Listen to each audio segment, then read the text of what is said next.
एक बार फिर हम आए हैं उत्तर प्रदेश के जनपद मऊ में ताज़ी खबरों को लेकर के और दिखाएंगे आपको कि किस तरीके से पुलिस गुंडा बन चुकी है। जहां पुलिस को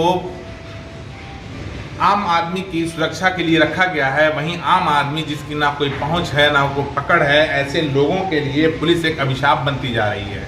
जबकि जिले के आला अधिकारी हमारे एसपी महोदय और साथ ही क्षेत्राधिकारी नगर धनंजय मिश्रा साहब एकदम लगातार अपराध और अपराधियों पर सतत दृष्टि बनाए हुए हैं और उनके अंकुश लगाने का काम कर रहे हैं। लेकिन उनके विभाग के ही कुछ ऐसे इंस्पेक्टर हैं, पुलिसकर्मी हैं जो अपने वर्दी का रौब दिखा रहे हैं और रौब दिखाने में ये भी नहीं देखते हैं कि थाना सराय लखनसी की पुलिस थाना दक्षिण टोला में आकर के किस तरीके से एक खाते पीते अच्छी फैमिली के घर में किस तरीके से इन लोगों ने क्या किया। हम आपको बता दें पूरा मामला, आपको हमने कुछ दिन पहले भी दिखाया था कि एक पैरालाइज्ड आदमी थे, लकवा जिनको था लगभग कई वर्षों से, जो अपना काम अपने से नहीं कर पाते, उनके ऊपर भी गैंगस्टर का मुकदमा दर्ज कर दिया गया था।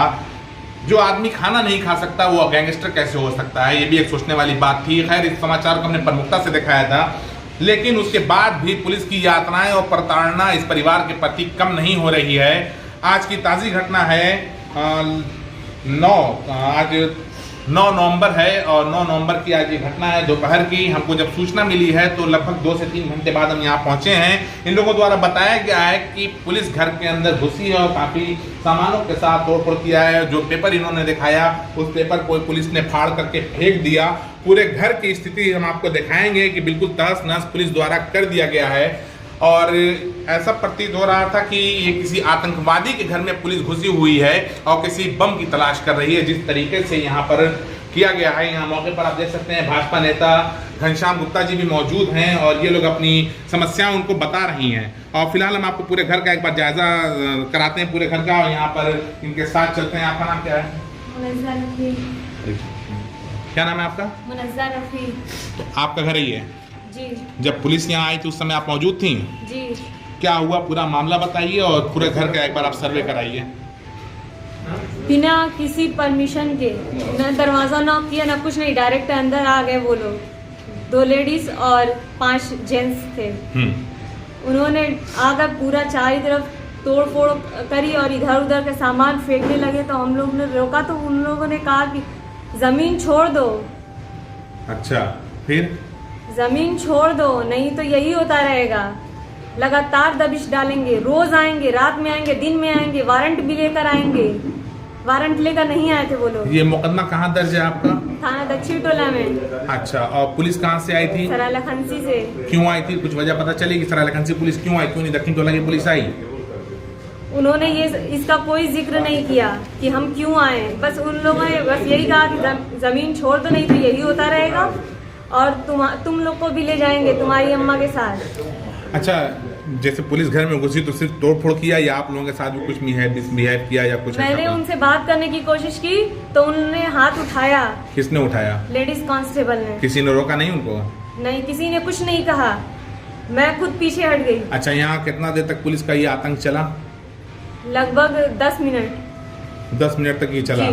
थोड़ा घर का आपने दिखाया क्या स्थिति है, एक बार घर आप दिखाइए। हम चाहेंगे कि कैमरा एक बार पूरे घर की तरफ किया जाए जो पुलिस ने किया। ये कैसा पेपर फटा है, क्या पेपर है ये, कैसा? ये सारे पेपर मैं दिखा रही थी जो हमारे सपोर्ट में थे तो वो लोग फाड़ दिए। कह रहे यही सबूत है ना तुम लोग के पास, यही लेकर घूमती हो ना, अब नहीं रहेगा तुम लोग के पास, अब तुम लोग कुछ नहीं कर सकती। अच्छा, कितने बजे करीब की घटना है आज ये? कितना? 12:30 बजे करीब। 12:30 बजे करीब की। तो और दिखाएं पूरा, ये एक कमरे में आपके पेपर पर फटा हुआ। देखिए शूज पहन के पूरा घर दौड़े हैं। देखिए यहाँ पर शूज का ये पूरा निशान दिख रहा है और थोड़ा क्लोज करके दिखाइए इसको। पूरे बिस्तर पे शूज पहन के गए, वैसे ही दौड़े हैं। तो ये सारा आपका जो सबूत फट गया तो सिर्फ फोटोकॉपी फटी या ओरिजिनल सब फाड़ा गया है? सब फोटोकॉपी थी। फोटोकॉपी यानी अगर ओरिजिनल भी रहा होता तो फाड़ दिया गया जी। होता। और क्या था? और इसमें सारे पेपर्स रखे हुए थे, सारे पेपर्स फैला दिए उन लोगों ने। शुरुआत आप यहाँ से करें, दिखाएं सबसे पहले।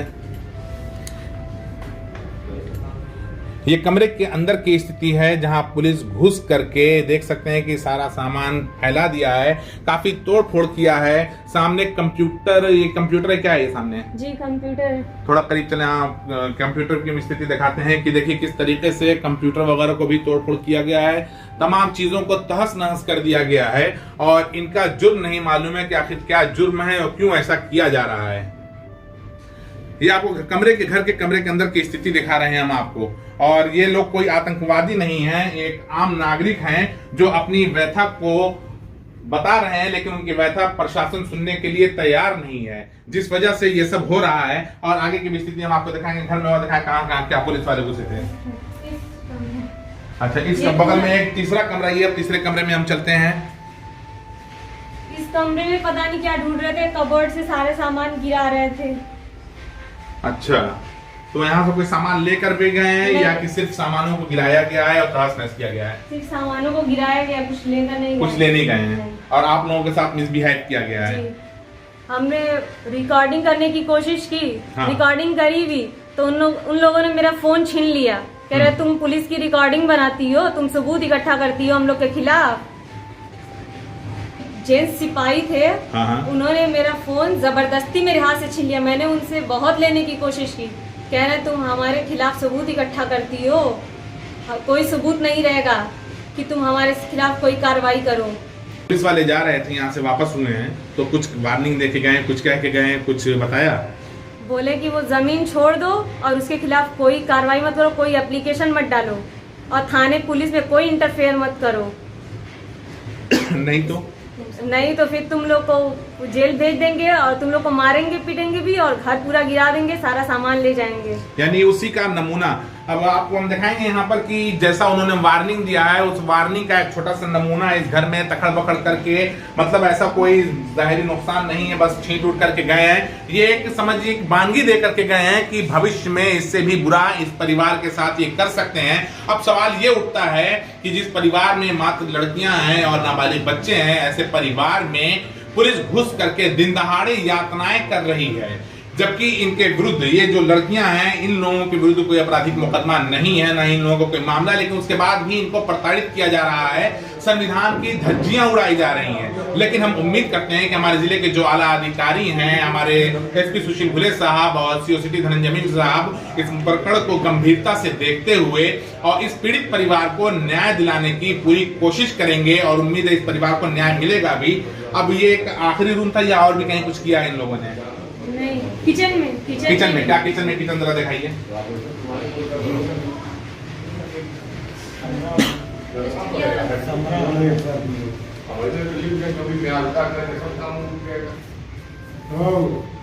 ये देखिए किचन में भी सारे सामान बिखार दिए उन्होंने। ये आपका किचन है, थोड़ा किचन के अंदर कीजिएगा एक मिनट। यहाँ आप देख सकते हैं कि तमाम प्लास्टिक की डिब्बियां सब पड़ी हुई हैं, जिसमें सामान पड़ा था किचन का, सभी को छीट दिया गया है।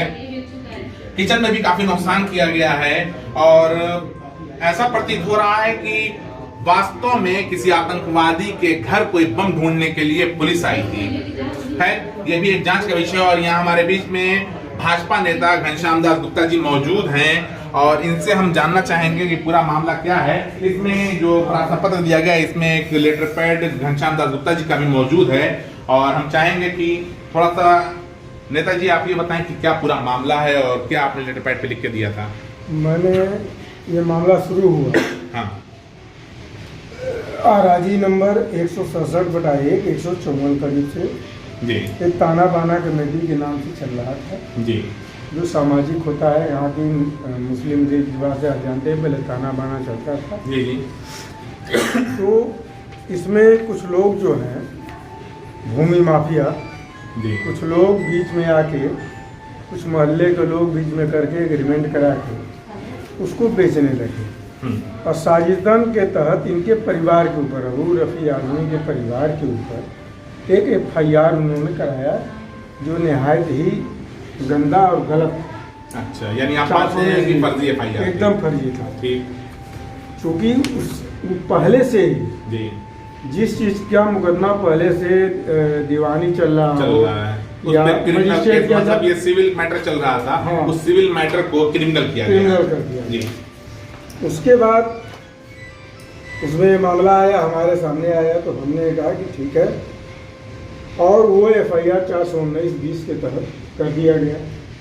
करने के बाद 1920 के अंत में गैंगस्टर भी इनके परिवार के 5 लोगों के ऊपर लगा दिया जाए 2020 के लास्ट में में, जिसमें 5 लोग ही परिवार के थे, जिसमें एक मुख्तार साहब जो है, जो 10 साल हाँ पैरालाइज्ड है, जो जिनका पैरालाइज्ड समाचार है। मैंने चलाया है जी, हाँ। वो अपने से खा भी नहीं सकते हैं। वो अपने से न उठ बैठ सकते हैं, जी, न जी। पेशाब कर सकते हैं, तो लेकिन पेशाब कुछ नहीं कर सकते। जी उनके ऊपर भी गैंगस्टर की कार्रवाई की गई, जी और उनकी बहू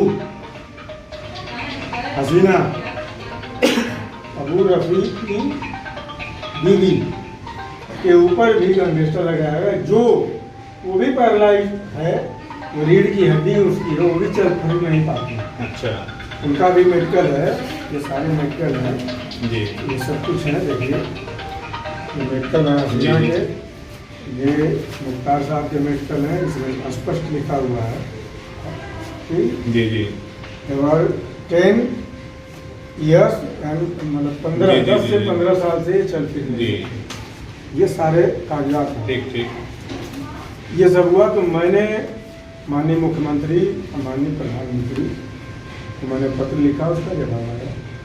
जवाब आने आया, उन्होंने कहा कि स्पष्ट इसकी व्याख्या प्रस्तुत की जाए कि इसमें क्या इसकी स्थिति है। लेकिन यहाँ का जो जिला प्रशासन, अपना पुलिस प्रशासन है, ये भू माफियाओं से मिला हुआ है।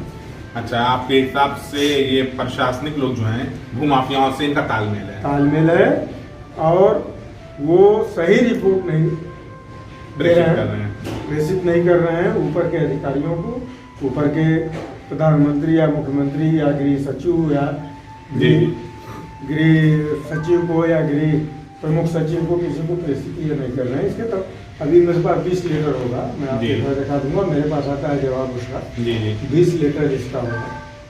अच्छा, इस मामले का इस मामले का 20 लेटर मेरे पास होगा। अच्छा। मुख्यमंत्री का, PM का, हाँ, माननीय मोदी जी का, योगी जी का 20 लेटर से कम मेरे पास नहीं होगा। अच्छा, फिर क्या हुआ? ये वही रट भाषा है कि ये इतने के मुलजिम है, फलाने के मतलब मुलजिम ये है। कह सकते हैं कि एक मैटर की फोटोकॉपी लगा के हर जगह वही आकर बस वही आकर है। प्रेषित हो रहे हैं। अच्छा, एक बड़ा खास सवाल देखा जा रहा है। लोग कहते हैं कि भाजपा मुस्लिम विरोधी पार्टी है, और आप भाजपा के नेता हैं और एक मुसलमान परिवार के साथ आप खड़े हैं एकदम, और कंधे से कंधा मिला के चल रहे हैं, तो क्या मतलब क्या कारण है?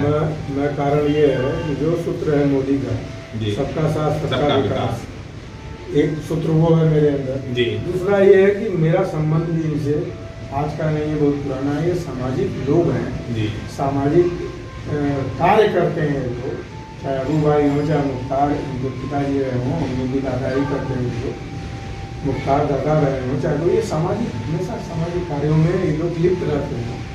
और ये तथाकथित भूमि माफियाओं के रूप में। अच्छा, एक चीज ये बताएं, आप तो जानते होंगे, हो सकता है जैसे दक्षिण टोला में FIR दर्ज है, गैंगस्टर का मामला चल रहा है, सरायलाखनसी से पुलिस आ रही है, आखिर ऐसा क्यों है? ऐसा कि जांच उनको दे दी, अच्छा, जांच उनको दिया गया है? जांच राम सिंह जी को दे दिया गया, हाँ, जो वहाँ क्यों उनको दिया गया कारण? अब वो SP और CO के रूप में है। किसी को भी जांच SP साहब तो बड़े करना- ईमानदार आदमी हैं। SP साहब ईमानदार हैं, लेकिन ईमानदार हैं तो ईमानदारी से मैं बार बार ये पत्र लिखता हूँ। मैं ज़मीन वमीन की बात नहीं करता, मैं कहता 90 साल से हैं ये, 90 साल के बुजुर्ग हैं, 10 साल से अनडेड है जी। और इनकी आप क्यों नहीं मेडिकल करा रहे हैं कि ये गैंगस्टर के मुलजिम कैसे हो गए? 5 साल से हसीना उसमें चल फिर नहीं पाती है, उसमें रीढ़ की हड्डी की दवा चल रही है, उसके तमाम मेडिकल, स्पाइनल प्रॉब्लम उनको है। तो वो मुलजिम कैसे हो गए? ये कैसे गैंगस्टर हो गए? जी। कैसे गैंगस्टर हो गए? मैं ये कहना चाहता हूँ, अंतिम बात मेरी ये है कि आदरणीय मोदी जी की बात और योगी जी की बात का क्रियान्वयन अगर नहीं हुआ, सबका साथ सबका विकास का, जी। सबको न्याय का, सबको विश्वास का, तो मैं, यही मैटर नहीं है, ऐसे तो तमाम मैटर मुंह पड़े हुए हैं जी, जी। जिसको लोग खुलासा नहीं कर पा रहे हैं। मैं खुद अपने सरकार के खिलाफ धरना प्रदर्शन करें। ये बहुत बड़ी बात इन्होंने कह दिया है। न्याय के लिए अपने सरकार के खिलाफ भी धरना प्रदर्शन करने के लिए तैयार हैं। अब ऐसा लग रहा है कि इस परिवार को न्याय मिल सकता है। को देख रहे हैं, अब आप जिस शख्स को देख रहे हैं ये भी किसी परिचय के मोहताज नहीं है, लेकिन फिर भी हम चाहेंगे एक बार हमारे दर्शकों को आप अपना परिचय दें। अनिल कुमार राव बबलू है, पूर्व उपाध्यक्ष और संगठन प्रभारी, जिला कांग्रेस कमेटी मऊ, पुत्र एवं पौध स्वतंत्रता संग्राम से। अच्छा, ये इस परिवार को आप कब से जानते हैं? इस परिवार को लगभग मैं 35 साल से जानता हूँ। इनके साथ जो हो रहा है, इस पूरी घटनाओं को आपको किस नजर से देखना, क्या समझ में आ रहा है आपको? इनके साथ कुछ भूमाफिया मिलकर के इनके साथ दबंगई कर रहे हैं, अत्याचार कर रहे हैं। भूमाफिया लोग इनकी एक ताना बाना कमेटी के सदस्य थे। मुझे जानकारी है वो जमीन पर काफी दिनों से एक कमेटी से ये लोग उस पर अपना कार्य करते थे, ताना बाना का। उसको कुछ भूमाफिया मिलकर के वो जमीन को हड़पने के प्रयास में इन लोग की, इनके परिवार में हमारे समझ से कभी इस तरह का आपराधिक मुकदमे नहीं दर्ज हो गए। जो विगत 2 साल में इस तरह से बना दिया गया है, अपराधी बना दिया गया। और सबसे घृणित कार्य इस सरकार में मैं निंदा करता हूँ कि 90 साल के जो बुजुर्ग विगत 15 साल से सही से बोल नहीं सकते, उस व्यक्ति पे गैंगस्टर लगा देना, ये बहुत ही गलत कार्य है। अगर जिला प्रशासन और प्रदेश की भाजपा की जो भी सरकार इस घटना को लगातार इस परिवार पर अत्याचार बंद नहीं करेगी तो हम लोग इस मामले को लेकर के जिला प्रशासन को अवगत कराना चाहते हैं कि अपने पार्टी के जिले के वरिष्ठ नेताओं से, प्रदेश के वरिष्ठ नेताओं से और बहन प्रियंका गांधी से इस परिवार को मिलाने का प्रयास करेगा और इसकी लड़ाई कांग्रेस पार्टी लड़ेगी। आज जो इस परिवार के साथ हुआ है, ये घटना हुई, यह संविधान विरोधी है, कानून विरोधी है। कानून में किसी भी थानाध्यक्ष को यह अधिकार नहीं है कि जाके उसके घर में घुस करके बिना किसी कारण के, बिना मजिस्ट्रेट लिए हो, इस तरह का उसका कागज फाड़ दे, महिलाओं के साथ दुर्व्यवहार करे। इसकी मैं घोर निंदा करता हूँ। इसके लिए कुछ आप लोग करेंगे? निश्चित करा जाएगा। परिवार के गार्जियन नहीं है, बच्चे फोन किए थे, हम लोग सुन करके आए हैं। परिवार के लोग आ जाते हैं तो उस पर बातचीत होगी और निश्चित इस घटना को नजरअंदाज नहीं किया जाएगा। अगर प्रशासन इस तरह की गुंडाई करेगा तो उसको मुंहतोड़ जवाब कांग्रेस पार्टी देगी और पार्टी के नेताओं से अवगत कराते हुए इसकी लड़ाई को हम लोग लड़ेंगे। हिंदी है हम वतन है, हिंदोसिता हमारा, ये आज भी खत्म नहीं हुआ है। यहाँ आप देख सकते हैं कि भाजपा के भी नेता जो हिंदू वर्ग से बिलोंग करते हैं और वहीं कांग्रेस के भी नेता ये भी हिंदू वर्ग से बिलोंग करते हैं, एक मुस्लिम परिवार में आके उनके साथ कदम से कदम मिला करके खड़े हैं, सिर्फ इसलिए कि ये परिवार मजलूम है, परेशान है और इनके विरुद्ध प्रशासनिक स्तर से भूमाफियाओं के सहयोग से जो कूट रचनाएं रचित की जा रही हैं और इनको अपराधी बनाया जा रहा है, उसके विरुद्ध ये लोग खड़े हैं।